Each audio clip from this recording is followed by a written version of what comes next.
Today's session, of course, is on solidarities and opportunities, which will be co-hosted by Amit, Srivastava, and ourselves. And I'll then hand over to Amit to introduce the speakers before they begin their presentations.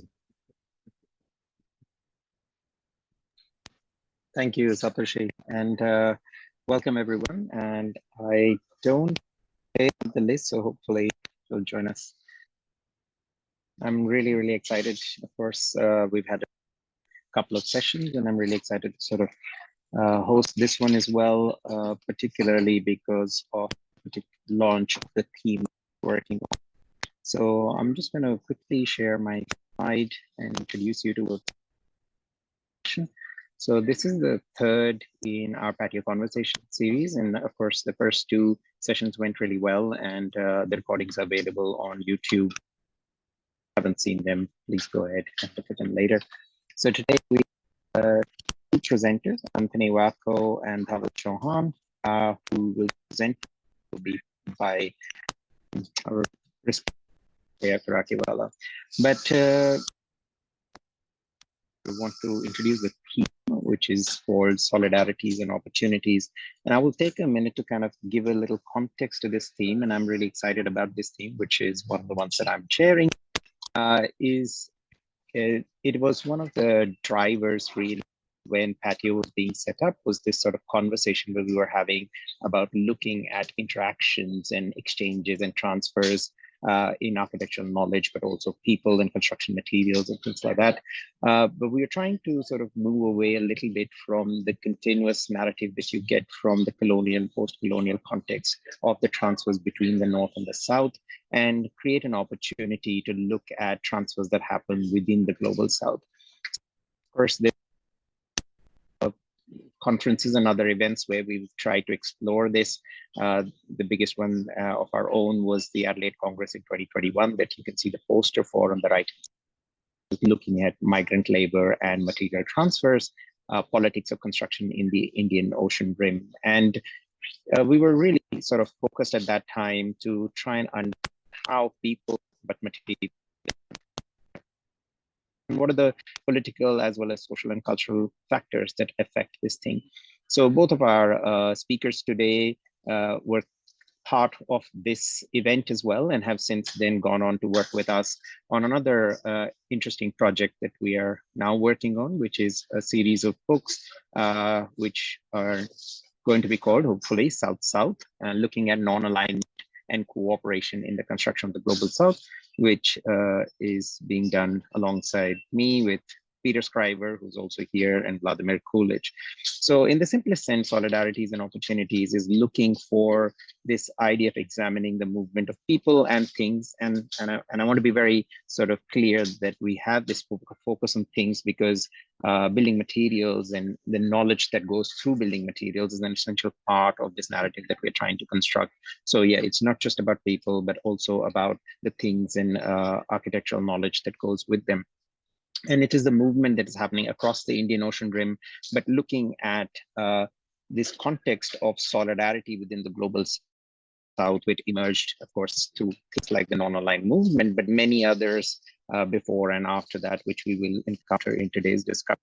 So that's really what we're looking at through this theme, is we are looking at the movement of these people, and these might not be politically motivated. They might be actually just individuals who are interested in traveling and sharing their knowledge, and which today, and we'll hear about Indian academics across to Africa for doing exactly that. And through this, we hope that they'll reveal some patterns of transfer that correspond to this idea of South-South cooperation. So the idea of cooperation, global South, in a world where there's continuous sort of colonial and then, of course, post-war and Cold War kind of pressures to try and find out how we can work together to form this third world identity through the connections between the people that we've got. So with that sort of brief sort of overview, I really want to sort of introduce our first speaker today. So I'm going to stop sharing that here. And we are delighted to have our speaker, who's a lecturer in architecture and also the Dean of the Faculty of Built Environment at Uganda Martyrs University. His research interests include built heritage deliberations and their correlations with both colonial as well as post-colonial narratives of East Africa.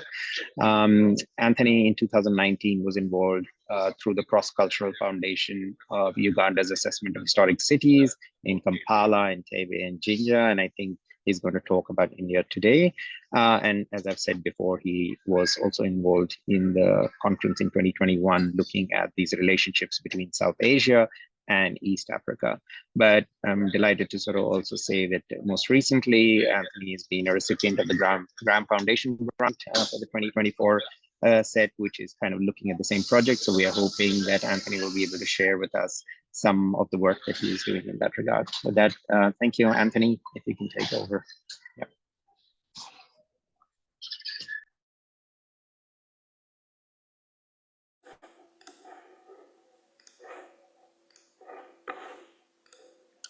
Can you see my screen?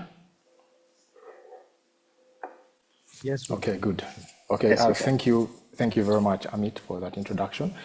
My name is Anthony Kalimungabo Wako, and I want to thank the PATIO network and the team for giving me this opportunity to present my work that has emerged from my continuous research process that emerged from over the couple of years back.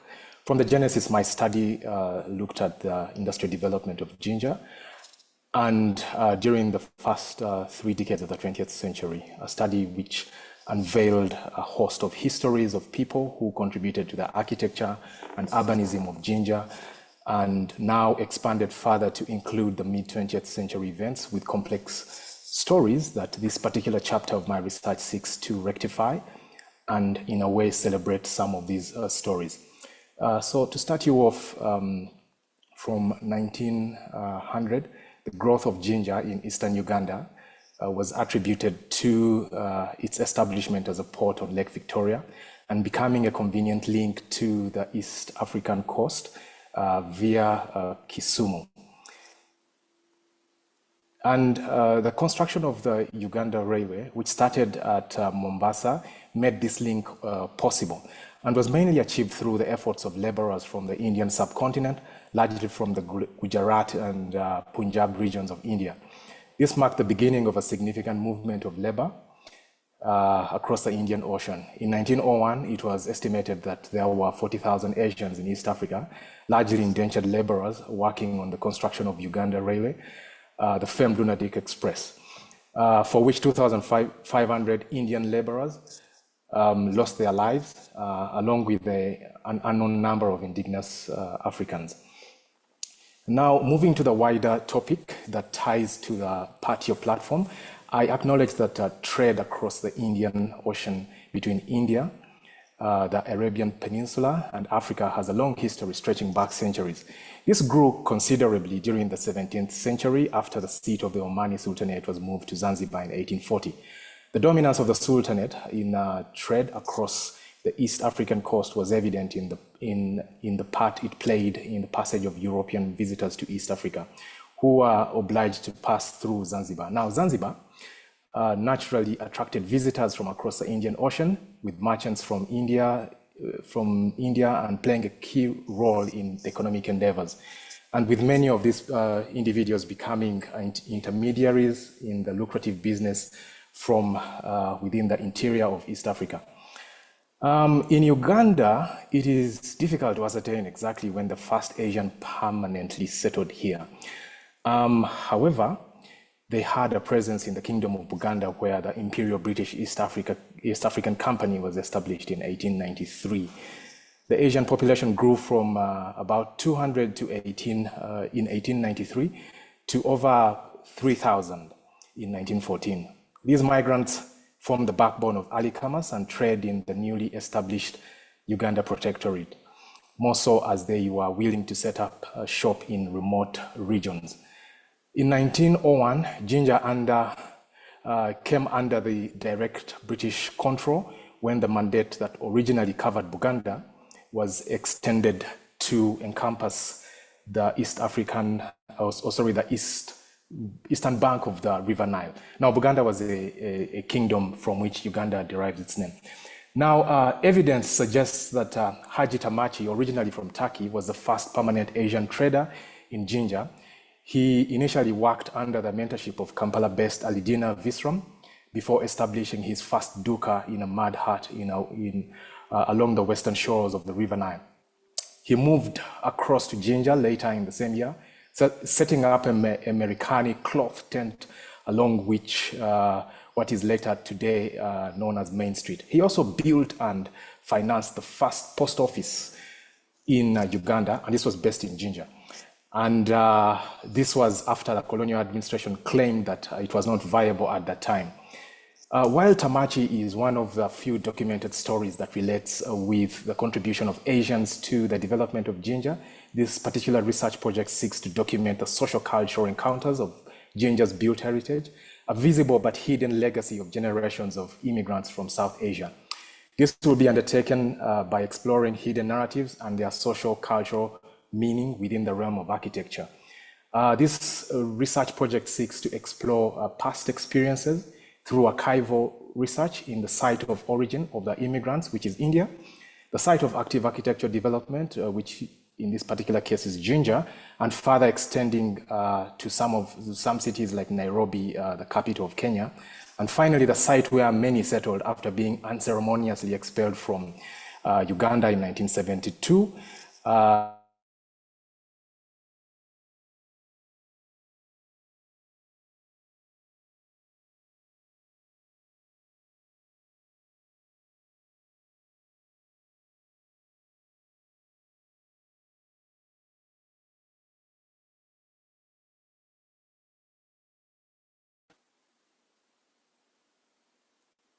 Hello, can you still hear me?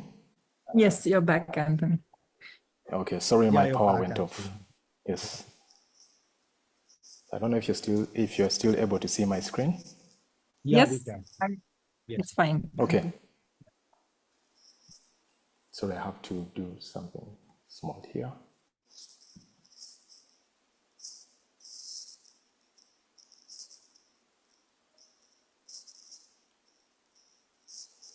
So just give me a second.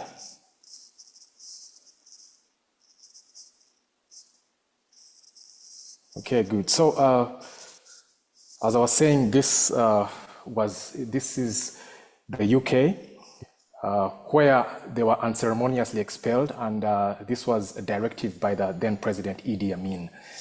Anthony, now I can't see your screen, I think. Okay. At least I'll share it again. Yeah, you'll need to share it again. Sorry about that.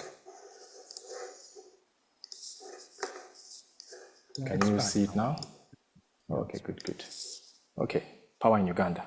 Who knows? So I cannot deny that there are so many success stories of the UK's Ugandan Asian depicted in the newspaper excerpt 15 years after having gone through this horror of en masse eviction. Their contribution to Uganda is something to celebrate, like the stories told in the 2017 publication by Vali Jamal, Ugandan Asians then and now. Here and there, we contribute. By far the most significant contribution of Ugandan Asian to urbanism in Uganda has been through the Dukawala, or simply put, the Duka, a simple retail typology that dominates the urban and rural landscape of the country. This typology was transplanted by the wave of migrants or immigrants from South Asia. And the goal of this particular project is to uncover the stories embedded deeply in the walls of some of these historic buildings of Uganda, such as the old Duka buildings. Stories that are often overshadowed by Western influenced or politically skewed narratives. Now, suffice it to say, this has often contributed to the building's disregard and eventual demolition. The Duka buildings are actually simple, and they are built with large verandas at the front and provide a shade from the tropical sun, while allowing goods to spill over from the store. In Swahili, this particular space is called the Baraza, a place where meetings are held separated from pedestrian flow. And in Jinja, this can be found along one key street, the main street. And these verandas are quite large, about 3 to 4 meters, allowing for the display of goods and socializing, and while not obstructing the flow of pedestrians. In the typical layout of a duka, the baraza is in zone 1, as indicated on the right, and then zone 2 is the retail space. Zone 3 is usually for either storage or used as a sleeping space. The ubiquity of the duka across Uganda as a defining urban element attests to the value of this typology in defining Ugandan modernity. The building represents a transition to urbanity and is found in virtually every town and village across the country. It is their raw simplicity that has ensured its endurance and as well as its vulnerability. The designation of Jinja as a city, for example, increased pressure on the various buildings, yet they showcase the diverse origins of urbanism in Uganda. While the links between our buildings and the Indian Ocean Rim are evident, there are countless threats to the built heritage from various parties. The question of whose heritage looms in various platforms, from political to social, and this stems from a lack of understanding of history, or ignoring it, or trying to rewrite it, or assuming that historical events are not in any way connected and related to architecture or buildings. The South Asian enterprising spirit has contributed towards the duka becoming a vibrant trade platform for both formal and informal economy of Uganda. And in pursuit of meaning, this research shall contribute towards shaping them into stories that are feasible and also used as a way of understanding the Jinja that we see today. While the duka building typology stands out, the emerging Asian merchant class in Jinja with their trade networks contributed to Asian housing. And however, this was not until the completion of the Owen Falls Dam in 1954 that Jinja within Uganda became the premier industrial hub, and this actually took off then. This led to the development of industrial type buildings and together creates overlapping narratives that are an everlasting legacy of the South Asian enterprising spirit. Now, this research project is attempting to foreground some of these narratives. The significance of the Owen Falls Dam was undeniable. The second major project in East Africa after what I mentioned earlier, after the completion of the Uganda Railway. Indeed, a number of global leaders made visits to Jinja to view the project, from Queen Elizabeth, who commissioned it, to Richard Nixon. The project impact. The project seeks to contribute to the limited knowledge of the built environment in sub-Saharan Africa by way of documentation. And also interrogating narratives surrounding built heritage is a step away from Western influenced approaches to learning history in the region, which this project will seeks to question and also re-echo as a decolonizing attempt of architecture education content. So while this research project addresses multiple dimensions, the social one presents a very important strand that resonates with the suppressed heritage voices of Jinja's neighborhoods. Therefore, to add expression to these voices, the documented stories shall act as the basis for acknowledging and appreciating built heritage within a local context as an attempt to contribute towards heritage recovery efforts by property owners and, heritage enthusiasts.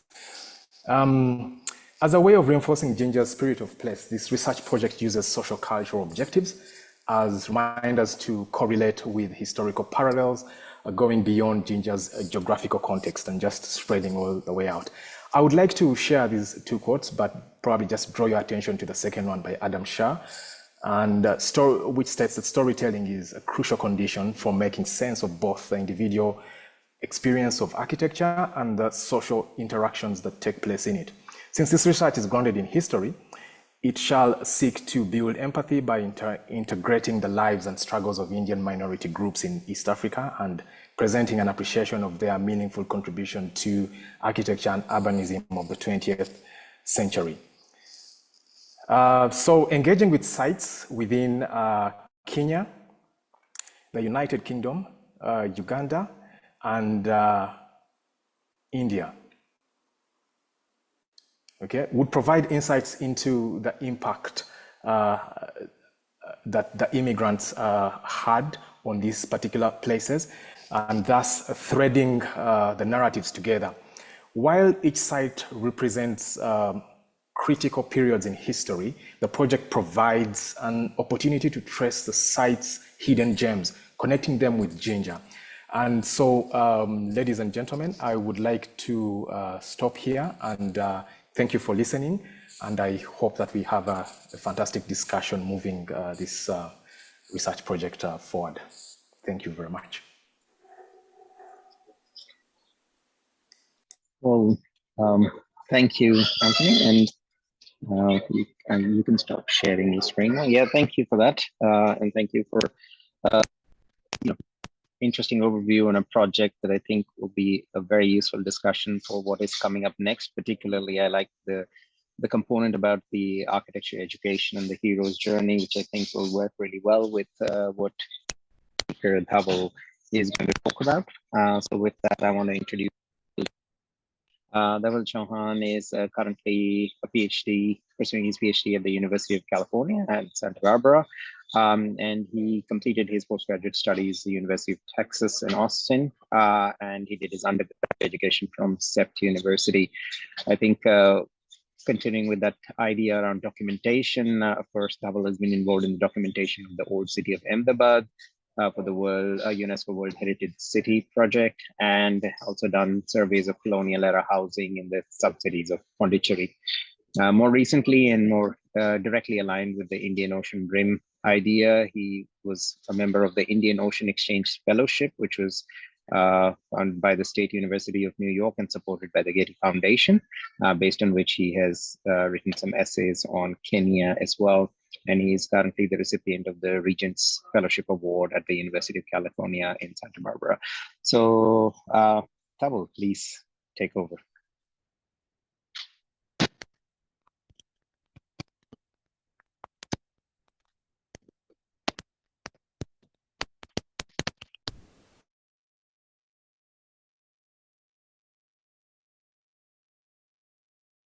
Thank you, Amit, for that introduction. I hope my screen is visible and you can hear me clearly. Yes, it is. Thank you so much. So I would like to thank the organizers, mainly Amit, Saptashi, and Sarah, for giving me the opportunity to present my work at PATIO Conversations. The title of this research is In the Shadow of the Center, and it was conducted by me and Rupinder Singh, who is unfortunately not in the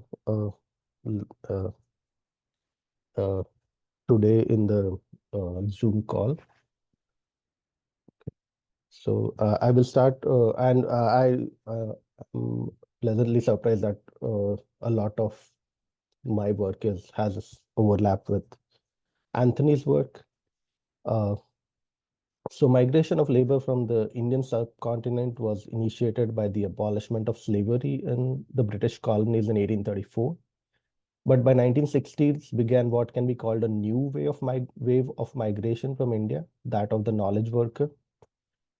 Perhaps even more significant, but far smaller in number, is the migration of those who went to work in the universities in the New South. This paper traces the knowledge migration from India to Kenya and back in the field of architectural education. It elaborates on the processes used by two Indian architects to reconcile Indianness against the erasures of colonialism in architectural education. We have termed their process as critical syncretism. The University of Nairobi in Kenya began as the Royal Technical College of East Africa in 1956 and was modeled on the institute in Makerere in Uganda. After Kenya's independence, the Royal College was renamed the University of Nairobi right up to the mid-1980s. It housed the only school of architecture in Kenya. Initially, the faculty were all English, but by mid-70s, the architecture program had faculty from all around the world.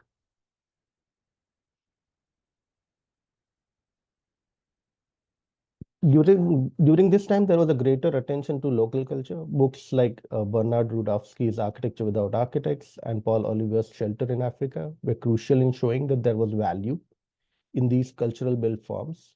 The faculty, which was now inducted, although from diverse backgrounds, were interested in Africa's cultural and geographical richness. Among this group were two young Indian faculty members. First, Kurula Worki in 1977 and later Nilkant Chaya. Kurula Worki was a student of Indian Institute of Technology, Kharagpur in West Bengal, India, after which he joined B.V. Doshi's office Vastushil in 1968. Nilkant Chaya was born and brought up in Kenya and was a part of the Indian diaspora. However, Chaya studied at the Center for Environmental Planning and Technology, known as CEPT in Ahmedabad, India, from 1967 to 1974. Initially worked in Ahmedabad and also taught at CEPT. In 1975, he returned to Kenya, began a practice initially, but shortly after that joined the University of Nairobi and taught there from 1977 to 1984. Together, Worki and Chaya also designed the Food and Science Department building on the Nairobi campus. Up to this point, the curricula, both in India and in Kenya, were largely under the shadow of the British. That is, the structure of education of an architect was driven by Royal Institute of British Architects, also known as RIBA. In architectural practice, the system of drawings, details, contractual terms were the same, as both had Commonwealth rules. And given the Indian diaspora in Kenya, patrons, craftsmen, contracting firms, and even functional requirements were similar.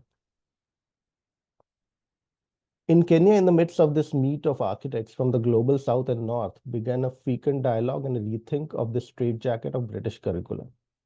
Worki saw regionalism as a critical antidote to colonial erasure of indigenous cultures. There was a crucial resolution that would become an operative one for Worki. One approaches local cultures with a sense of universality.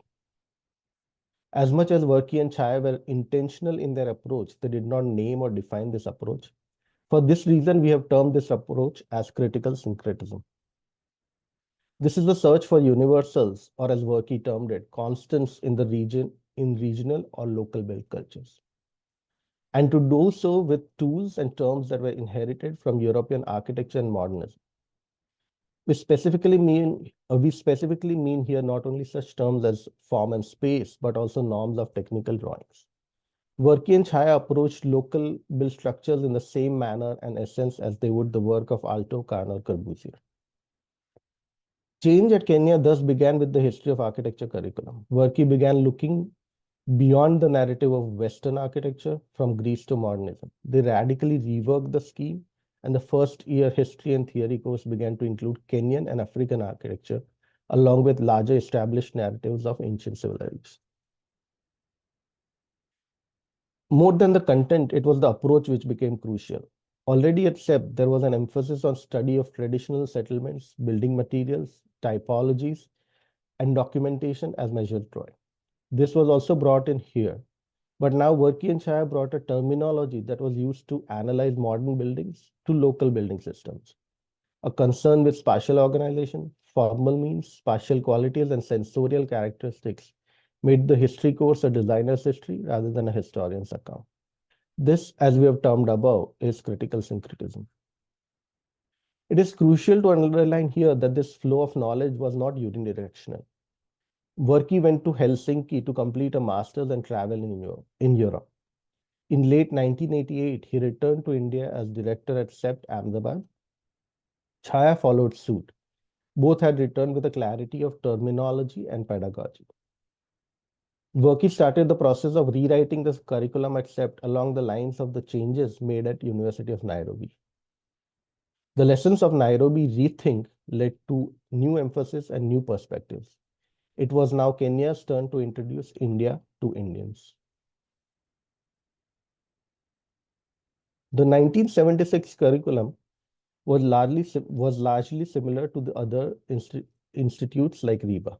In comparison, the 1988 scheme, specifically the history and theory vertical, went through a change very similar to Kenya. In the 1976 curriculum, history and theory clearly emphasized Western history from ancient cultures to modern contemporary architecture. But in 1988, there is a clear emphasis on Indian history moving from medieval India through colonial India and Indian towns and cities.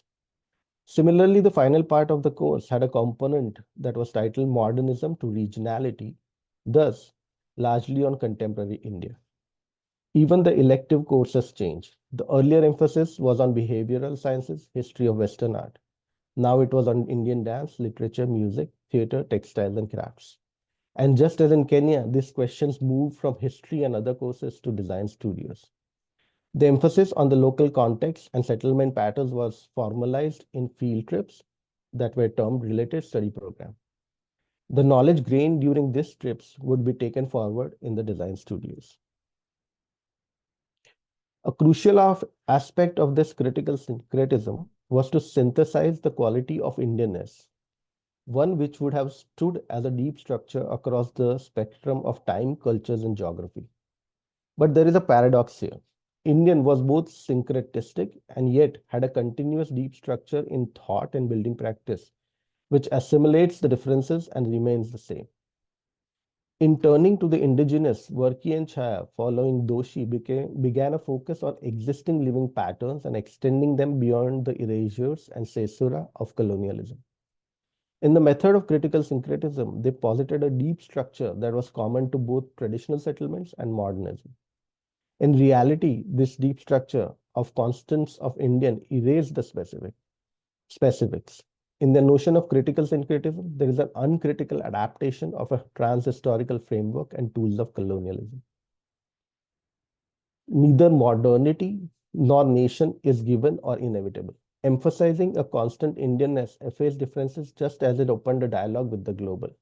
Did we, in other terms, become our own colonialists of history and the past?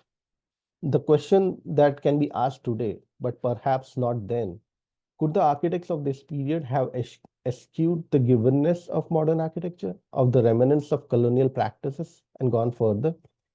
In effect, even after 30 years of that point in Kenya, an uneasy relationship between building and drawing continues.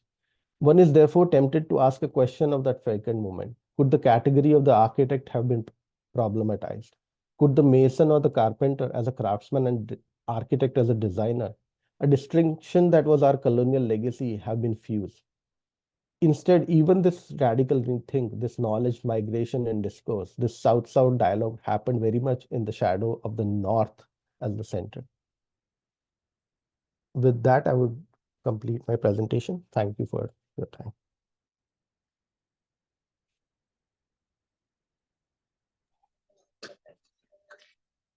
Well, thank you so much, Dhaval, and of course, thank you for telling us all these sort of details and those wonderful drawings that sort of show us the transition within the education context of SEPT. And I think you've already started making some connections to Anthony Wako's sort of work, so we'll expect that there'll be a lot more to come through with the questions and discussions after this.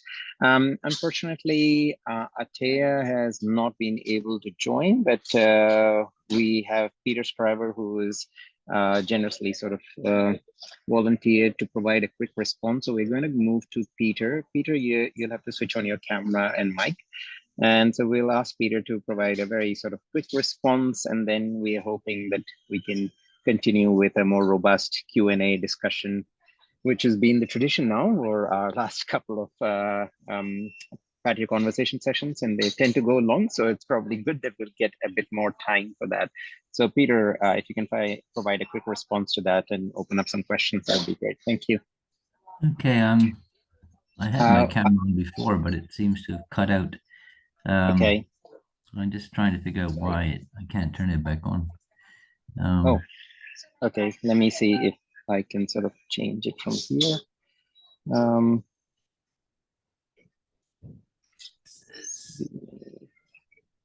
Start your video, right? I'm trying. Okay, there we are. Good. Okay. Yeah, lovely. we can see you, Peter. Yeah. Okay. Well, thank you. Thank you. Yeah. Thanks, Peter. All right. Well, welcome everybody, and nice to see both Dhaval and Anthony again after a little time, but we're becoming familiar with your work and very excited to have you join us in PATIO this evening for me here in Australia.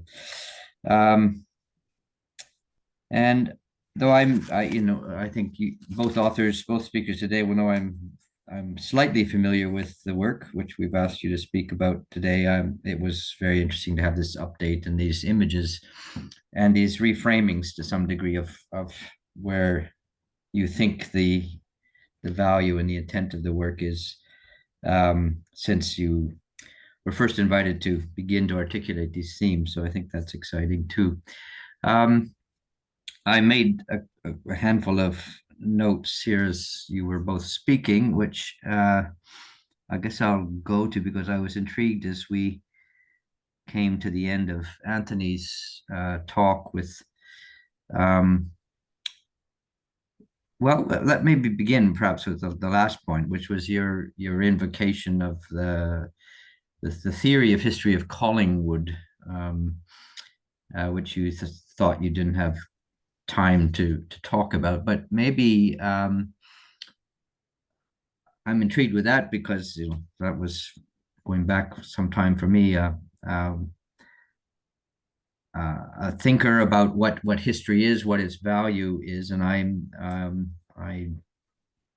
I'd like to know what you have to think about that, but particularly with regard to the type of material that you have very briefly indicated for us is your focus. This, what I would call, in the terms of my colleague Alex Bremner, as the gray architecture, this growing interest in our zone of colonial and colonial modern inquiry into the built environment in this, this minor architecture, this minor building typologies, and arguably major quantities of built environment that don't generally come into the category of architecture in that heroic or conventional professional sense. So is there a connection between your interest in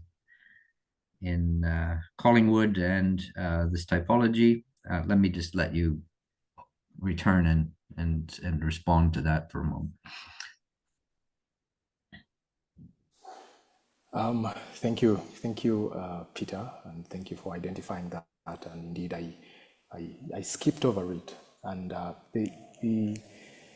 the interest of Collingwood in this particular case is just to show that while the history in itself has a level of evolution, and it has since come to be not stated as static, and so should we, or so should this particular research. So it's basically that idea that we need to take this a little bit further and step away from stuck in the past that is always just a reference point, but what can we use it, or how can we use it today, and how can we take that, and maybe being educators in architecture, how can we make it meaningful today and not just be looked at as an element that is stuck in the past.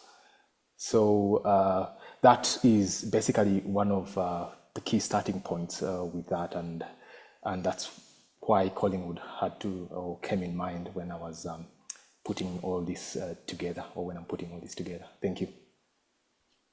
All right. Well, I mean,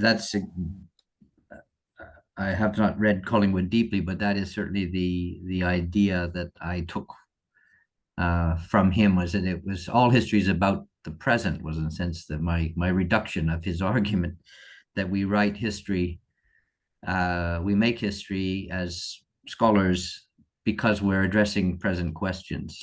We go to the facts and the evidence of the past with fresh eyes from a present perspective, to look again, perhaps the things we never looked at closely, or we just simply noted we're facts and who cares, but now for some reason we care to look again. So that really is the interesting thing, I think, about one of many interesting things about the scope and the focus of the work that you outlined for us is that you're looking at these humble dukkha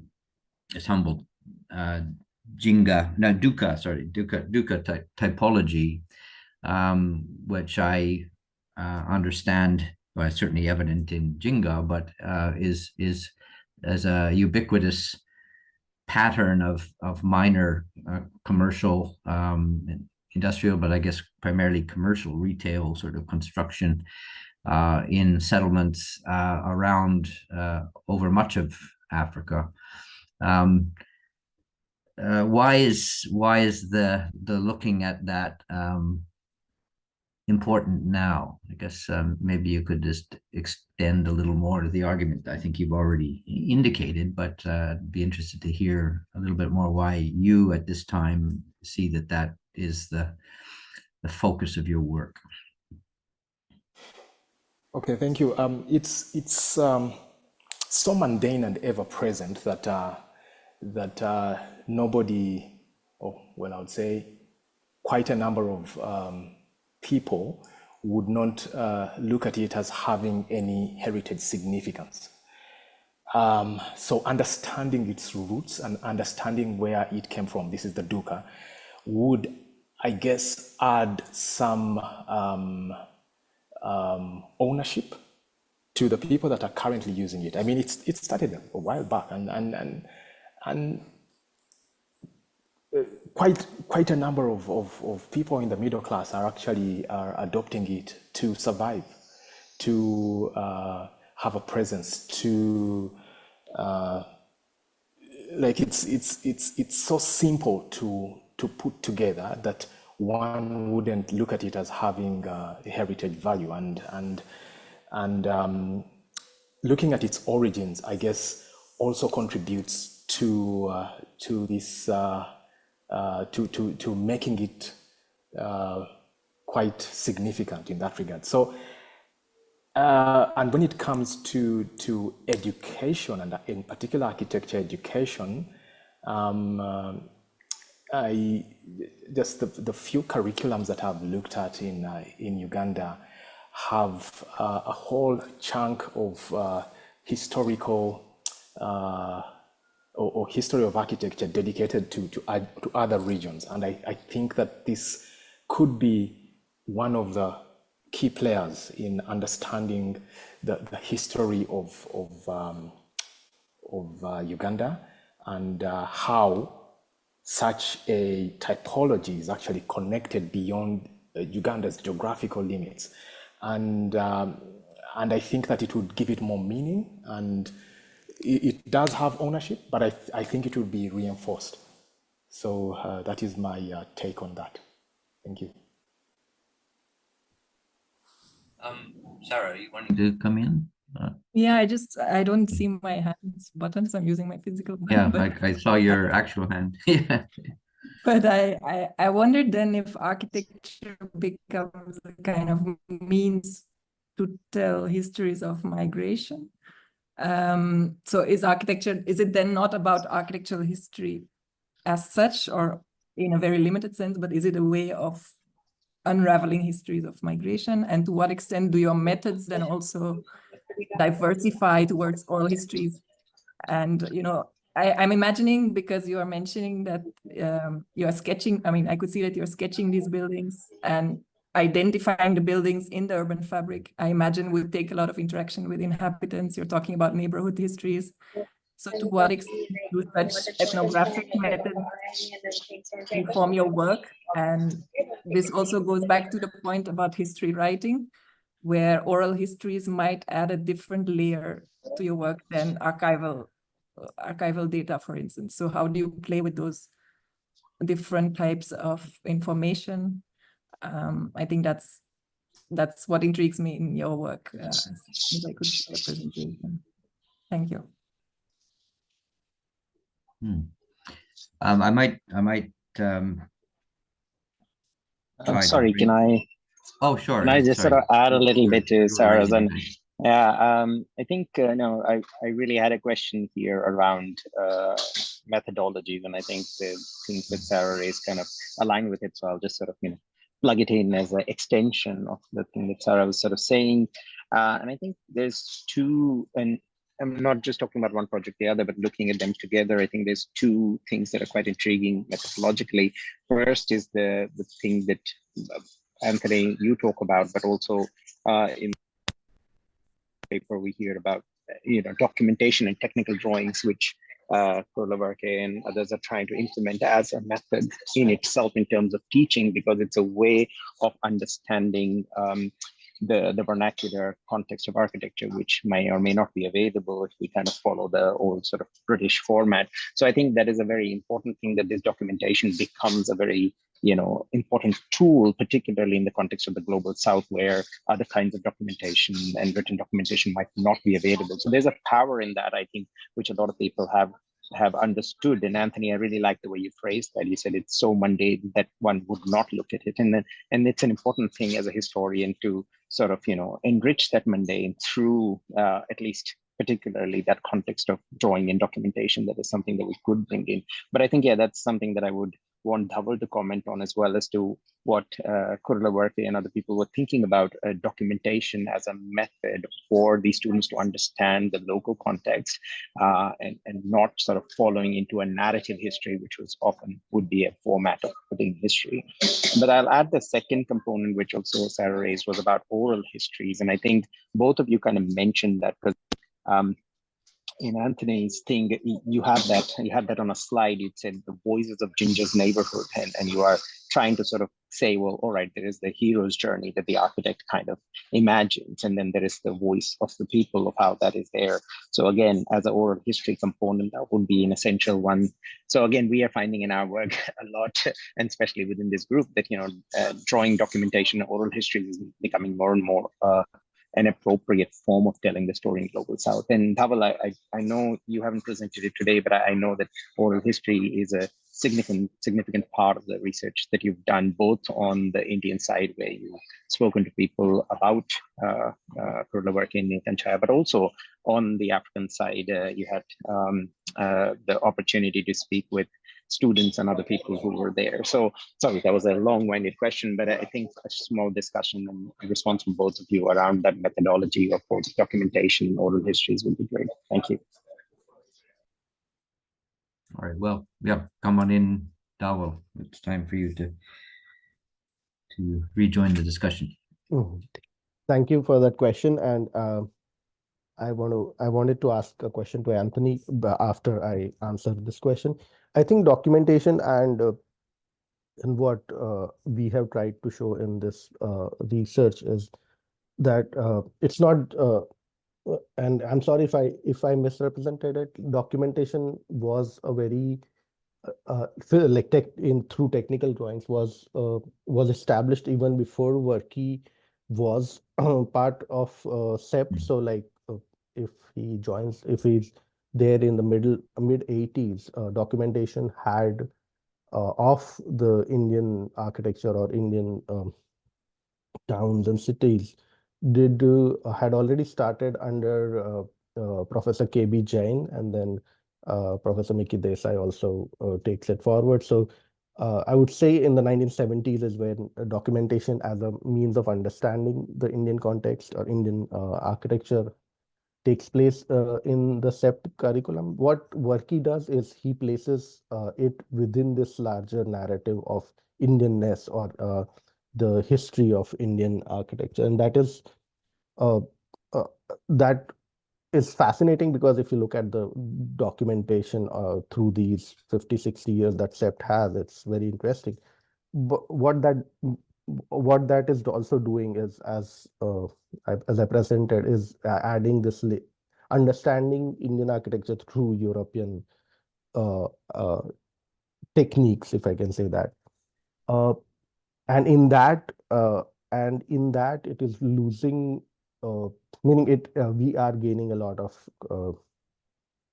lot of things through, lot of understanding through this technical manner of understanding Indian architecture, but we are also losing, what you say, narrative histories. We are also losing how it came about. We are also losing because we are well, I don't want to go beyond what like I don't want to say the word design, but it was this kind of a knowledge that is being accumulated through time, but by not an architect, but through the builder or the mistri, as you can call them in India. So I think documentation did bring in a lot of things, but there was a loss that happened, and that loss kind of is what we mean when we say we are looking through this lens, and that is why we are within this shadow of the North in that sense. Did I answer your question? No, that's great, and it's of course insights that you're bringing. And I wasn't sort of saying that they introduced the idea, but I thought when they are trying to shift the discussion of history towards traditional settlements, the documentation becomes a valuable tool in certain sense. Or I would consider so, of course, but of course it has certain other origins that we've got to think about. But also, if you add to that the oral history work that you've been doing, then that would be that would be good to add to that discussion.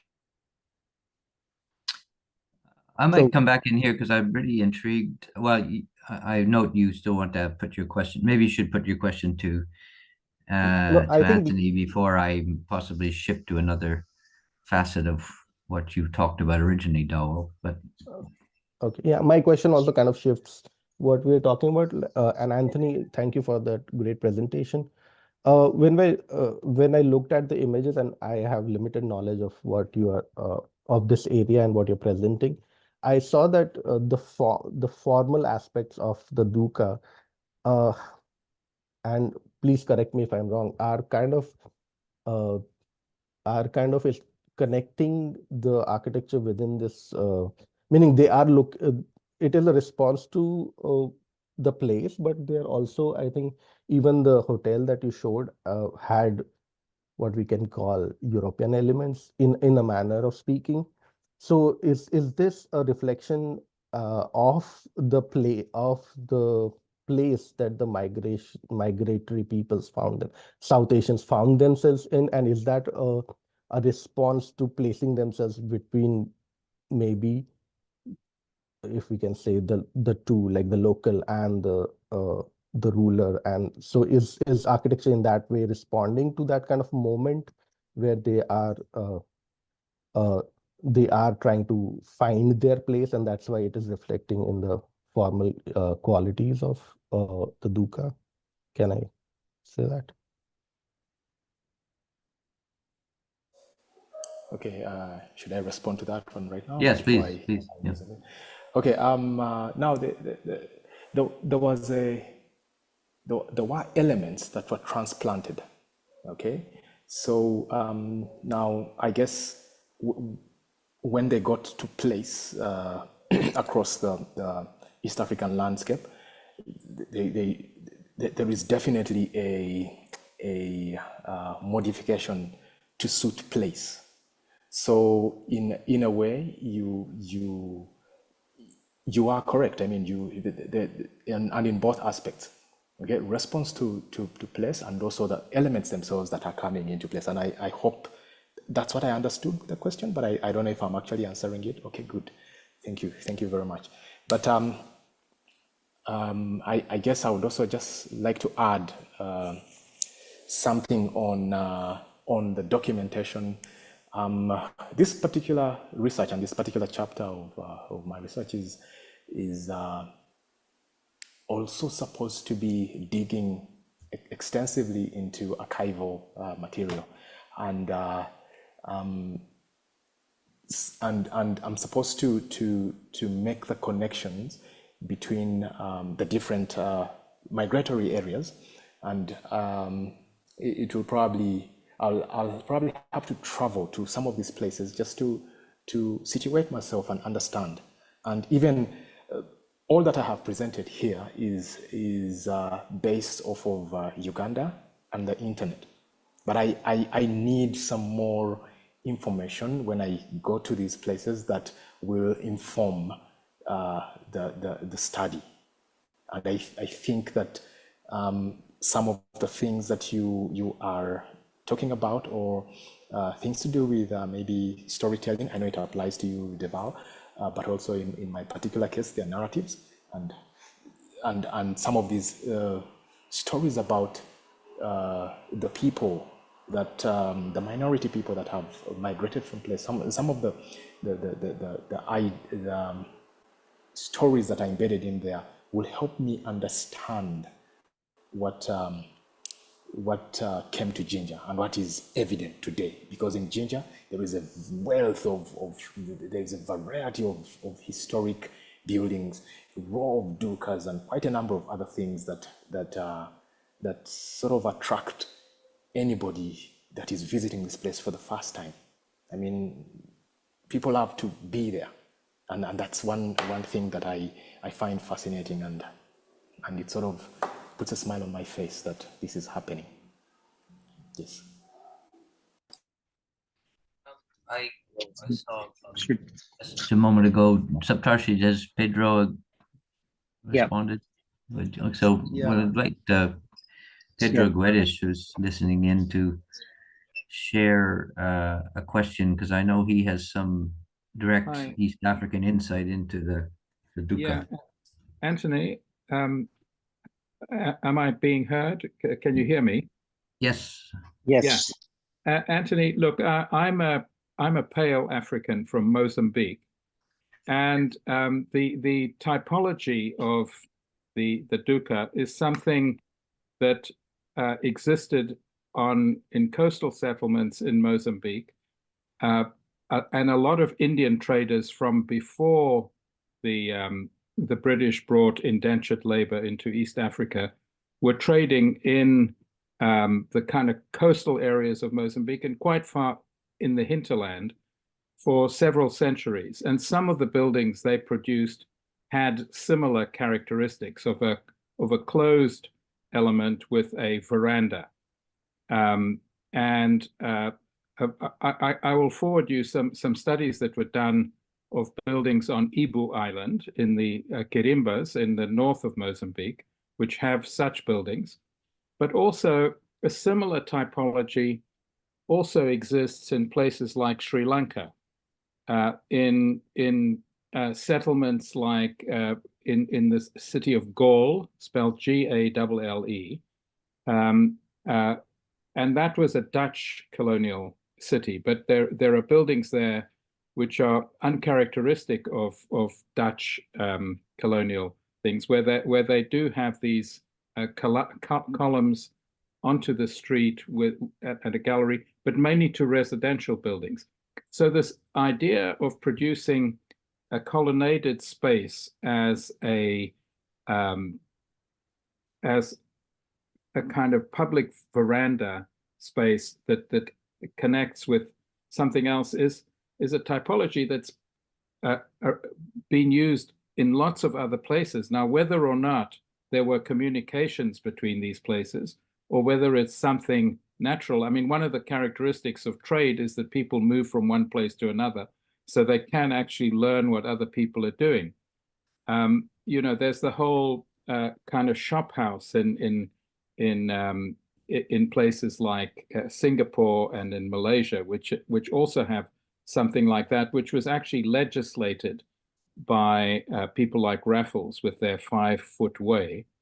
But I would suggest another area apart from the thing that interested me in some of the images you showed was how this typology, which presumably started off as individual buildings, became a way of joining them together to create a street where there is a continuous public space that's defended from the sun and the bad weather and all that. So it suddenly becomes something else. And my question would be, has that idea been enshrined in legislation in any way? Do city ordinances or something like that favor such a thing? to do with the kind of setbacks and do merchants have the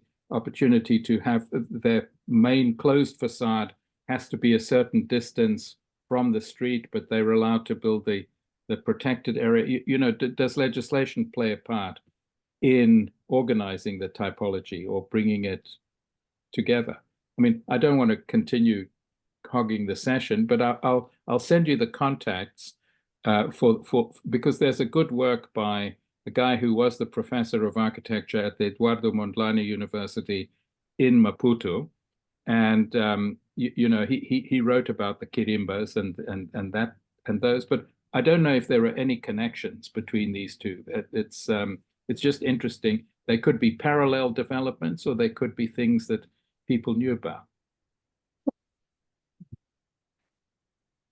I must say, since I think I still have kind of normally the floor as a respondent, that I'm intrigued with that point you're making, Pedro. As you know, we're aware where we're sitting here in Australia of the Southeast Asian vernacular urbanism, which is importantly, as you mentioned, legislated at certain points. It becomes part of the governance and the kind of the broad range of what we might call architecture, come engineering, come civil ordinance, civil administration, which is public works within a colonial context, which in the case of Singapore is the most singular example here. It's not so much the building typology as the sidewalk typology, which is simultaneously a veranda and a point of sale and a point of urban structure. Which, yes, when you showed the pictures of the verandas in Jinga, one was seeing echoes of that in these many different contexts, which are the Indo-Pacific world in this case. We're almost reaching the Pacific through the Malacca Straits, but the far extreme of the Indian Ocean world that we are talking about tonight. So I think the understanding of this architecture that may not just be gray, that is associated with industry or commerce, but is definitely a major part of urban fabric that we see many variations of, which is far from the grand register, the heroic register of iconic canonical works of architecture that typical curricula talk about. I think it's a zone in which I think many people gathered here in PATIO are definitely working in different ways. But it's an exciting way in which perhaps we can talk a lot more in future sessions about this geography that we're implicating in the constitution of PATIO, and tonight's first demonstration of its trans-oceanic reach. So that's very interesting. I want to come back to my second point here, or my point to Dhaval, which I didn't state earlier, which was this way you ended by saying perhaps Varkey, as I put my note down, didn't pursue or realize or carry through or have the chance to, perhaps because his life was cut short, as we know, by accidental death at mid-age. But the sort of radical nature of the curriculum that, interestingly, you are arguing came from the University of Nairobi, went the other way. If one could hypothesize that he and Chaya were kind of South Asian colonists of East Asia, that they actually took the lessons of the curriculum that they collaborated in creating in Nairobi and tried to sort of put a bomb into the vestiges perhaps of a colonial curriculum in India, or a received curriculum from the North, which so that was a very interesting proposition. I'm interested how genuine you can show that might be through your research, that they really came upon original thinking there. And there was another sort of facet to it that I wanted to articulate a little more clearly when I was thinking clearly about it about 15 minutes ago. But I'll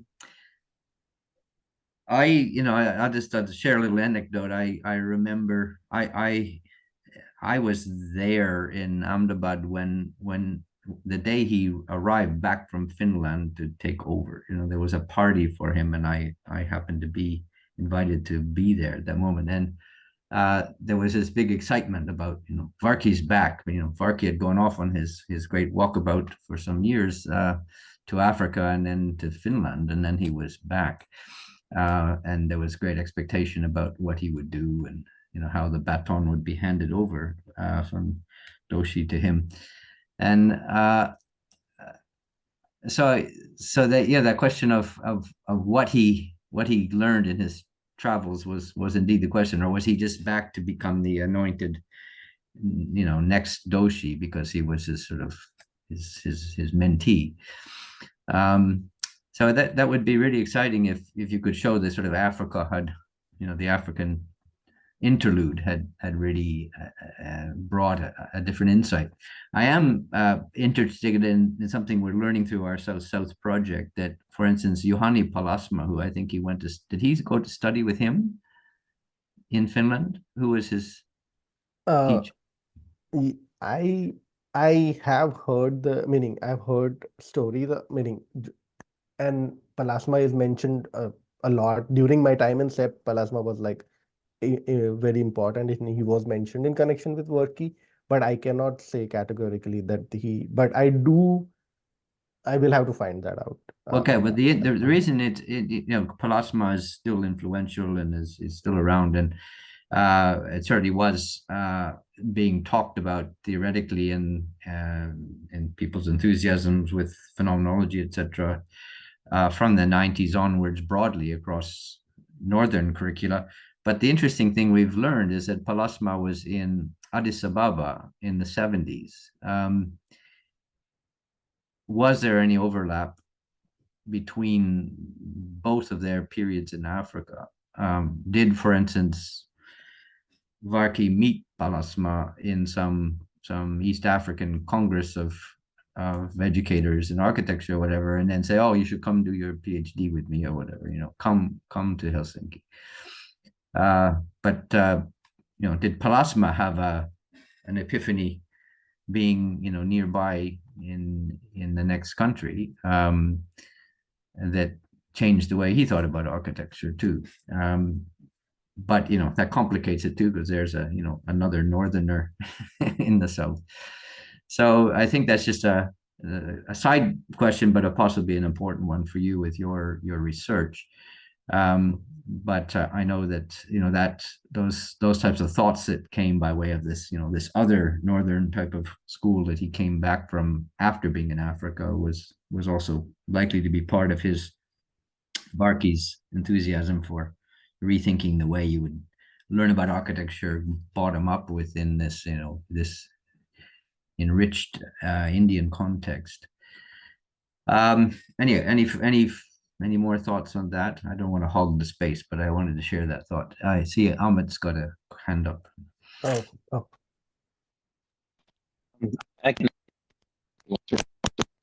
Amit, your microphone is very broken. I don't know what something. But come in. Yeah.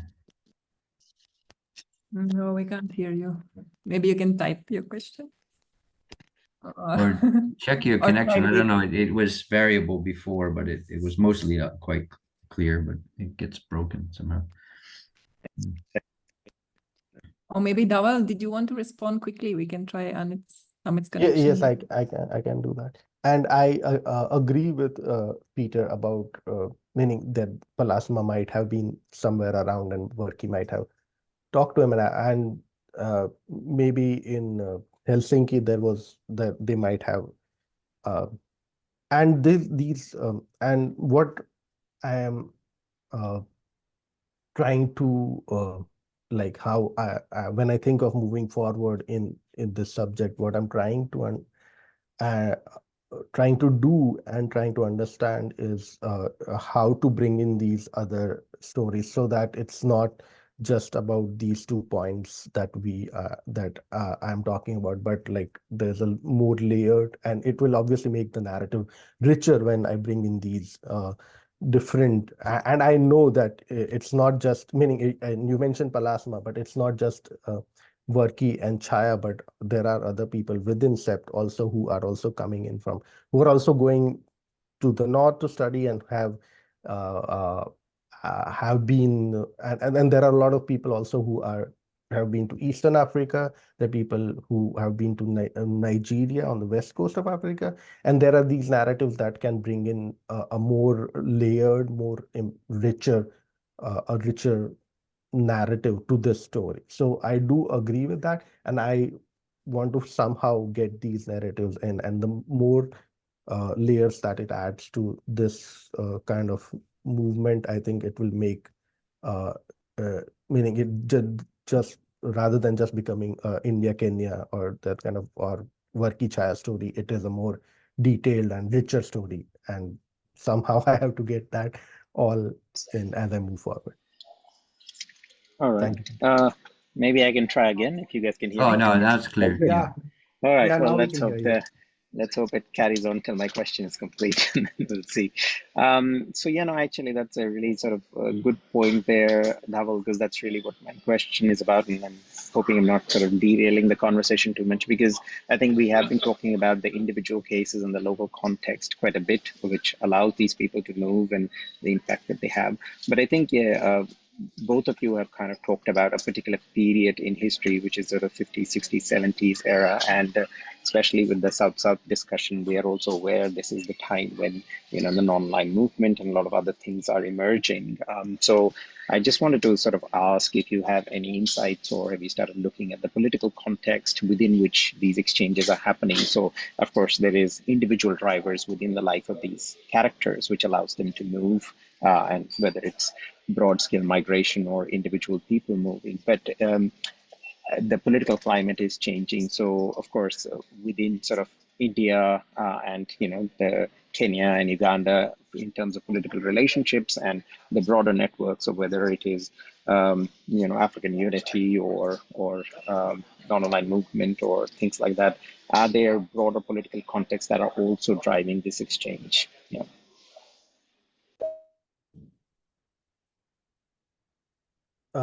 Yes, Amit, absolutely. There are other political contexts, and it is very interesting in the sense that after once India gets and this is in concern with how Chaya is a part of the Indian diaspora, and his family is already in Kenya, you know, when these changes are happening.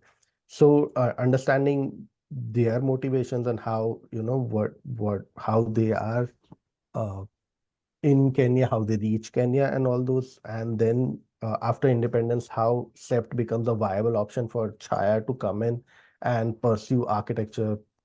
And even after pursuing architecture and maybe working in Ahmedabad for a few years, he does go back to Kenya. So it's not, it is not just about like India becoming independent and allowing and bringing and people having these opportunities to work in India, but it's also about Kenya, which where, you know, these are obviously Chaya thought that there were these opportunities uh, to work as an architect and as a professor, as an instructor. So the political and I think the cooperation, the non-aligned movement, and all those other political aspects do play into this larger story. So yes, that is something that I would love to work on and bring in as I move forward.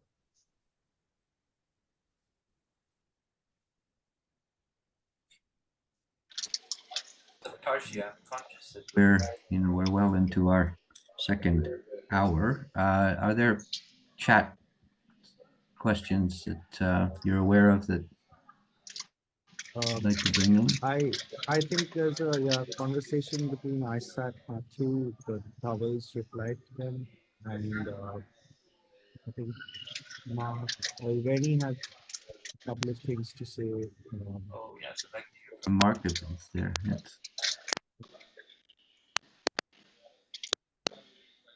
But maybe you want to add a comment, Saptarshi.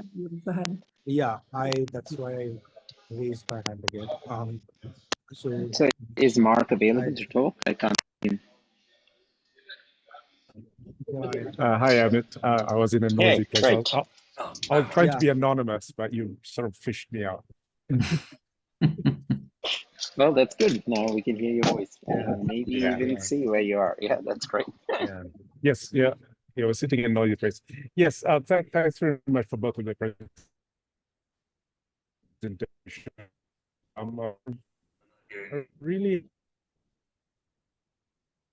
Mark, have you're breaking up, I think, between the coast of Mark, East Africa. Mark, maybe you can disable your video so that. Sorry, can you hear me?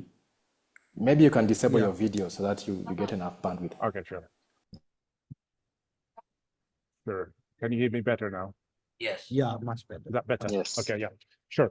Okay, so thanks for both presenters for sort of building this link between what's been happening on the coast of East Africa over the centuries and leading back into India, which I found really, really fascinating.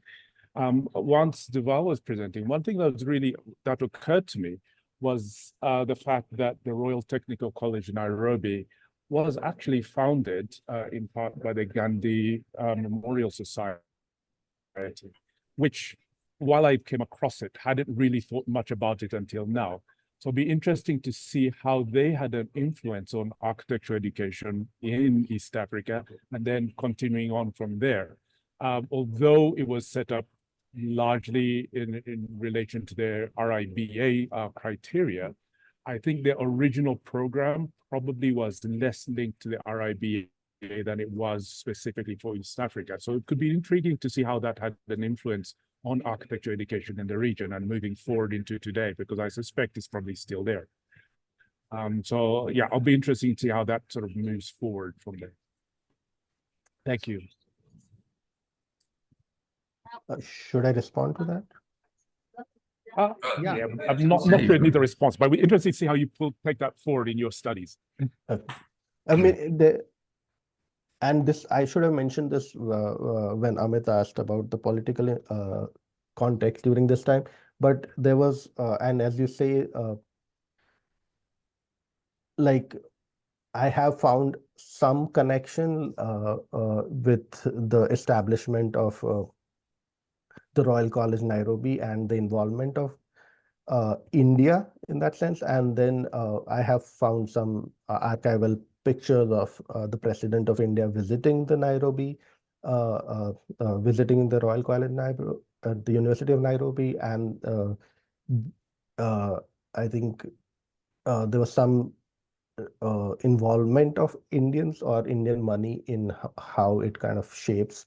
But I don't want to make assertions that I'm not very strong, that I'm not strongly researched. So, but there is a connection, and I should be looking at that. So, thank you. Well, that does actually raise a question in my mind whether there is, perhaps as a result of having established these higher institutions of education in colonial East Africa, or at least in the tail end of that before independence, that there was that, well, that kind of classic colonial context of an advantaged or an opportunistic minority focusing and prioritizing education to have, to sustain opportunity, an advantage in a minority situation, so that investment by Indian institutions in counterpart institutions in Kenya would be like a bridgehead to keep the prospects of a professional, of a middle class community emerging on top of the imported labor, perhaps from the managerial classes that came with them, so that they actually have a chance to be entrepreneurial and become established in, among other things, architectural education. For instance, do we know in Uganda, and well, I mean, prior to Amin, perhaps, whether there were overrepresentation or representation at all of non-white and non-African professionals and Asian professionals in architecture and engineering roles in those contexts. That's a question for both of you. I think I'm quite interested to know.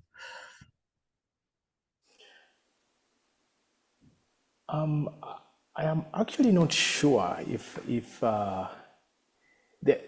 it could be somebody, but I'm actually not sure if there were actually Indian or Asian professionals. But for what I know is they were right from the start of or from the first 3 decades of the 20th century. There was a build-up in the representation in quite a number of government offices, and so there could have been somebody here and there. So because of the increase, they kept increasing, and when the middle class, I guess, for lack of a better word, blew out of proportion or really got to a maximum or a cap, then I guess presidents like Idi Amin, and I think initially it had been hinted on by Obote, sort of got in and got so agitated and became so envious and took that stand of 1972 of forcefully evicting Asians from the country. So I think it could be possible. Yeah, I think that would be really interesting, from this distance to look back and see to what degree technical education was contributing to that sense of disproportionate pressure and opportunity for these in-between social classes and groups. And also I'm be interested to be precise, and I guess that will be part of your work, Anthony, about where in India they were coming from. You did mention Gujaratis, but that's a fairly broad category. And then were there other groups and other regions represented amongst the laborers, and then again the managerial types? Who were the foremen? Who we were talking a lot in previous PATIO sessions about overseers and these other definitions of labor hierarchies, which become very important and are related to whole specific training qualifications, which enable certain positions and empowerments within the hierarchies. So all of that would be interesting to know how those then translate after the project, like the railway, is accomplished and the persons remain. How do they translate into other roles? How do they come into government? Is it in equivalent roles? Are they privileged in that sense?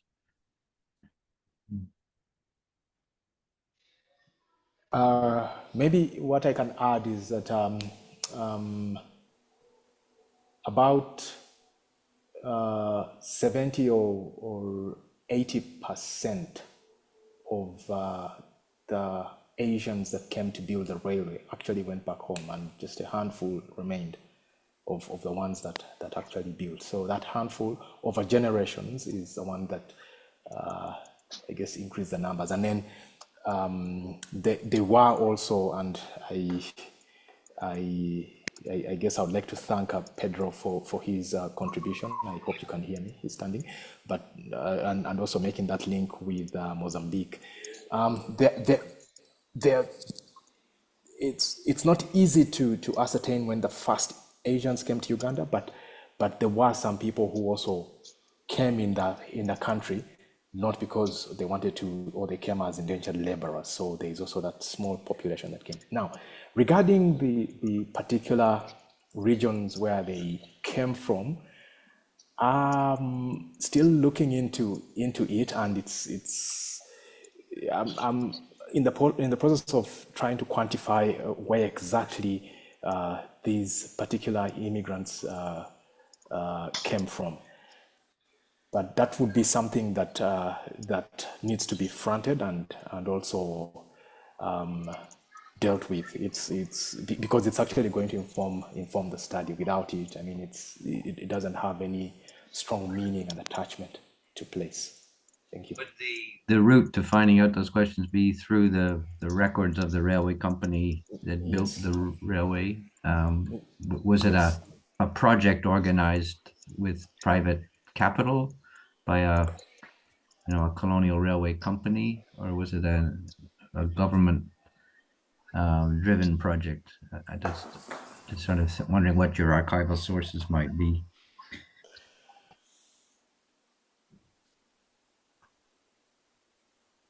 Yeah, should I respond? well, yeah, It's a question. If you have an answer, that would be interesting to know. Yeah, the Imperial British East African Company was actually at the fore of this, and it had a lot to do with its contribution towards the building of the railway. That is as far as, or that's as much as I can share for now. I think, yes. Should I respond? Or? do you have? Yes, please. Yeah. You have some insight about that too, Dhaval. Yeah. I think in the case of Kenya, and this is limited to Kenya, it's very interesting because there are laborers who come in for the railway, but there is also a class, if I can use the word class, of people who are trading and who have like more agency, if I can say, than the laborer, who come in and kind of, and they are also instrumental in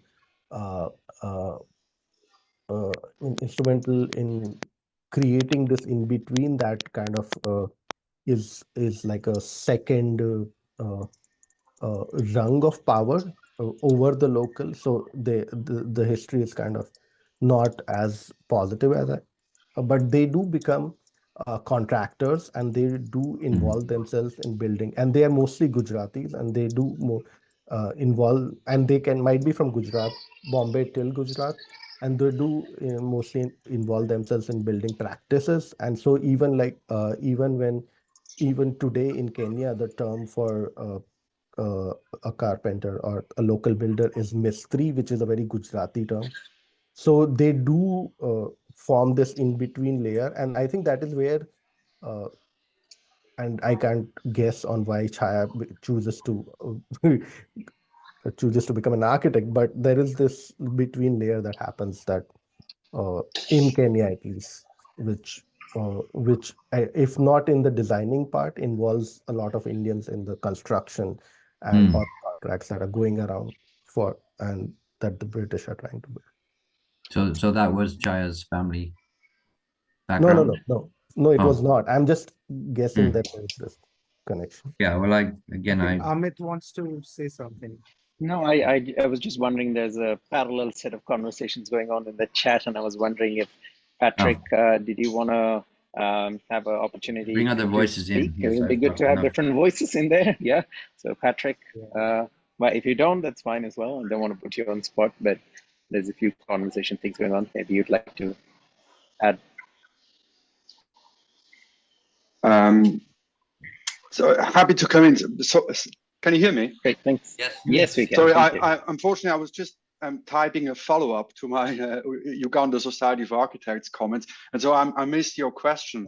But I did have a question that I wanted to put to Dhaval, which kind of links up with the comment that Mark made as well.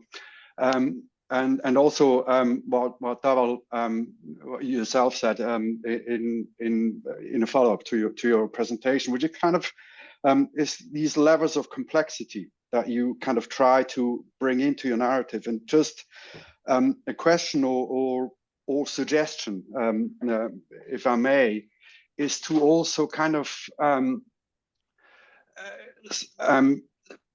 bring the RIBA discussion less as a kind of foil against which you kind of portray the various events, and kind of see the RIBA itself I think you mentioned, it kind of was what struck me was you spoke of the straitjacket, of the RIBA straitjacket, and I would kind of be slightly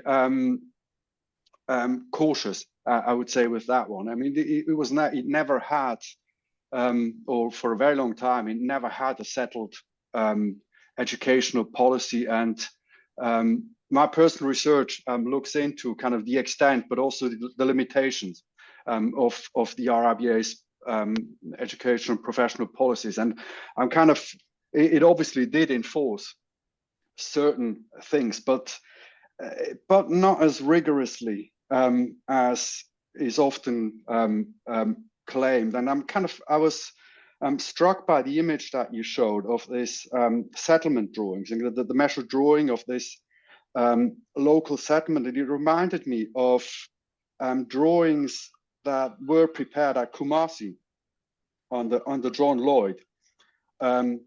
So they did kind of very similar or similar looking studies into local settlements, and they obviously did this within the RIBA framework, because Kumasi was an RIBA recognized, or became a recognized school. And so I'm not sure that that this kind of that one should see the RIBA as this immovable, very rigorous body that enforced a policy across the empire, and then leading into post-colonial environments. To some extent, I mean, I think the structures, obviously, they persisted, and they persist today. But whether that was really kind of sort of due to malicious intent to control what's happening everywhere, maybe in certain arenas, but certainly not across the board. And I think, I mean, you showed the kind of in a later slide, you showed developments that happened between the 1970s and late 1980s at SEPT. At that time, the RIBA didn't really have its recognition program anymore, but collaborated with the Commonwealth Association of Architects. So it was a kind of joint recognition. And so that there comes an additional kind of level of complexity into this. It's just something that struck me, not as just as something, because I think you were really kind of subtle and precise in the way you discussed what happens in East Africa in combination, and how that may have influenced events in India. But the RIBA kind of hovers over this like a sort of bad, malicious force. I think one just has to be a little bit or apply the same subtlety and apply the same precision to kind of that end of the equation as well. That's kind of that's a comment that I had, and totally ignored now the question that Peter asked me, because I simply didn't hear it. Thank you, Patrick, for bringing up that point. And I do agree with what you are saying. I think that point needs to be more nuanced, and there are structures that like underlying structures of like power, or what can you say, like when SEPT is being set up, it is being set up, by Doshi as he's coming in from meaning in him as a disciple of Corbusier and working with Khan. And so there are these I think the point could be more nuanced, in the sense that it's not just about our RIBA, but it's about this larger control of larger control of architecture education in the North, and what India and the institutes in India are doing are kind of looking at those structures, and at least when they're starting off, they are all trying to follow that way of education. And this also this can also be related to, say, what's going on in the in IIT Roorkee, where the earlier kind of architectural and those kind of programs start. So yes, I do agree that it needs more nuance. It's not just RIBA, but there is a structure that is reinforcing, if not directly, indirectly, these kind of and lately I think there has been a lot of work about reading history, not just through European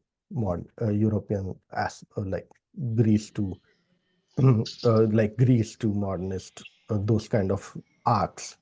So I do agree with the Reba part, but it needs more nuance. But there is, I want to say that there are these structures that are influencing the decisions being taken. Thank you. Well, thank you, Dhaval, for the response. I'm going to jump in now, and I know this is another wonderful session with a huge ongoing discussion, but we've also sort of made a note to ourselves to try and keep it relatively close to the 19 minutes, and we are past 100 minutes now. So unless there's some urgent sort of last comment anybody needs to have, I think we should try and get this one to a close. And yeah, so I just wanted to take the opportunity to thank the speakers, and especially thank you, Peter, for stepping in as the respondent last minute. We will try and again, as we are doing, put this up on YouTube as soon as possible, so the discussion will be there, and we are hoping that conversation will still continue, and you can contact each other via email. The other thing I want to add that, of course, the community is growing. So, of course, please tell other people and join the mailing list so you can stay connected. But also, please raise your hands to, present or to respond to some of these sessions. We really want to sort of grow the network and, get beyond the immediate people that we know to a broader network of scholars to share the discussion. So I'm really sorry. I do feel like I'm sort of trying to cut it in, but I'm also sort of mindful that we've told people that it'll be we first started with 60 minutes and then we've gone to 90, and now it's starting to become 2 hours. So I do want to be reasonable on people's time commitments. So yeah, I will just, Sarah or Saptarshi, if you've got any last sort of comments, otherwise we'll bring this to a close and thank everybody. Yeah. I already wrote in the chat that thank you everyone for joining us and keeping the PATIO conversations going with great vigor. So much so that we are having to close our sessions while. But I think the good part is that everybody is connected, and in each session we also strike new connections and learn new things. And please, like, I just once again like to impress, like Amit said, upon the idea of joining PATIO and stepping up. These conversations happen every month. So if anybody wants to even respond to something that they've heard with their own 15-minute sort of intervention, that would also be very, very welcome. And so those of you who are not already on our mailing list, please join us. Let others know about joining us, and that way you'll also receive the updates, well in time, for the future sessions of our PATIO conversations. So thank you finally for coming. Yeah, I'll just sort of say I've just added our PATIO email address in there as well. So in case somebody wants to connect with one of the speakers or something, please email us and we'll connect you. And of course, our website is pretty straightforward. It's patio.network. So of course, you can go on there and get all the information. So thank you again very much, everybody, for coming. And we're looking forward to having you again at the session, which will be the second Thursday of next month.